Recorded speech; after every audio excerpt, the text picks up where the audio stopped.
देखिए ज़रा स्क्रीन पर कितना नूरानी चेहरा है। आपको याद होगा कि पहले ये झूठ बोलते हुए, गलत बयानी करते हुए इस्लामाबाद हाई कोर्ट में पकड़े गए थे, जब इन्होंने झूठ बोला था, एक झूठा बयाने हल्फी, जी हाँ, हल्फ देकर इन्होंने झूठ बोला था कि हम किसी किस्म की टेलीफोन कॉल्स रिकॉर्ड नहीं करते। जब अदालत ने जो टेलीकॉम कंपनीज है उनको पूछा तो उन्होंने कहा कि 36 लाख लोगों के फोन तकरीबन रिकॉर्ड किए जाते हैं, सारा सिस्टम हमने लगाया है और लगाकर हमने इंटेलिजेंस एजेंसीज को दिया हुआ है, और ISI, MI और IB ये अपनी मर्जी से रिकॉर्डिंग करते हैं और हमें नहीं पता होता किसका फोन रिकॉर्ड कर रहे हैं। जब ये बयान दिया तो भाई हफीज रंगे हाथों इस्लामाबाद हाई कोर्ट में पकड़े गए। उसके बाद इनको फिर बड़े साहब ने बड़ी मुश्किल से, जो जस्टिस लानत थे, उनके साथ मैनेजमेंट करके सुप्रीम कोर्ट से इन्हें एक टेम्परेरी स्टे लेके इनको बचाया गया। हालांकि जिस जुर्म का इन्होंने इर्तकाब किया, इनका जाहिर है मिलिट्री से भी कोर्ट मार्शल होना चाहिए, उसके बाद इनके खिलाफ तादीबी कार्रवाई भी होनी चाहिए, इनके तमाम रैंक्स और इनके तमाम जो भी ऑनर्स हैं वो भी वापस लेने चाहिए और PTA से भी इन्हें फारिग करना चाहिए था।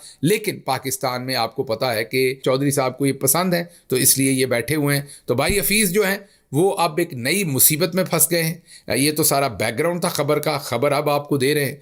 भाई हफीज़ एक नई मुसीबत में फंसे हैं और मुसीबत उनको ये है कि अब इस्लामाबाद हाई कोर्ट में उनकी तकर्री चैलेंज हो गई है। ये कहा गया है कि उन्हें गैर कानूनी तौर पर उनकी तकर्री की गई है। आपको पता है कि इससे पहले जो लेफ्टिनेंट जनरल रिटायर्ड नईम अफसर साहब जो थे, उनको इसी तरीके से जाली तरीके से या गलत तरीके से अपॉइंट किया गया था नादरा के अंदर, और लाहौर हाई कोर्ट ने उन्हें रिमूव कर दिया था। उनको भी फिर जस्टिस लानत ने मैनेज करके दिया था। लाहौर हाई कोर्ट में ही एक 2 रुकनी बेंच बनवा कर जस्टिस आलिया नीलम साहबा की अदालत में उन्हें एक स्टे ऑर्डर दिया गया था और उनकी बचत की गई थी। दोनों जो साहबान हैं वो इस वक्त एक स्टे ऑर्डर के ऊपर खड़े हैं।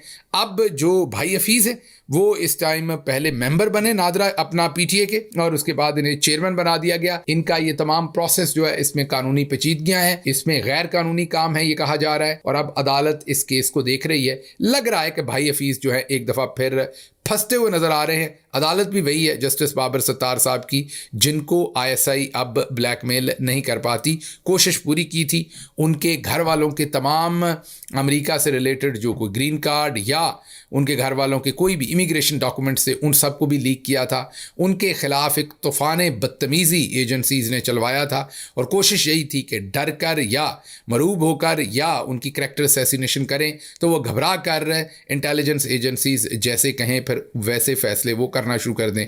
जस्टिस बाबर सत्तार ने दबाकर मुकाबला किया और वो बहुत ही बेहतरीन फैसले दे रहे हैं, और देखते हैं कि अब भाई हफीज़ के साथ इस मामले के अंदर क्या होता है।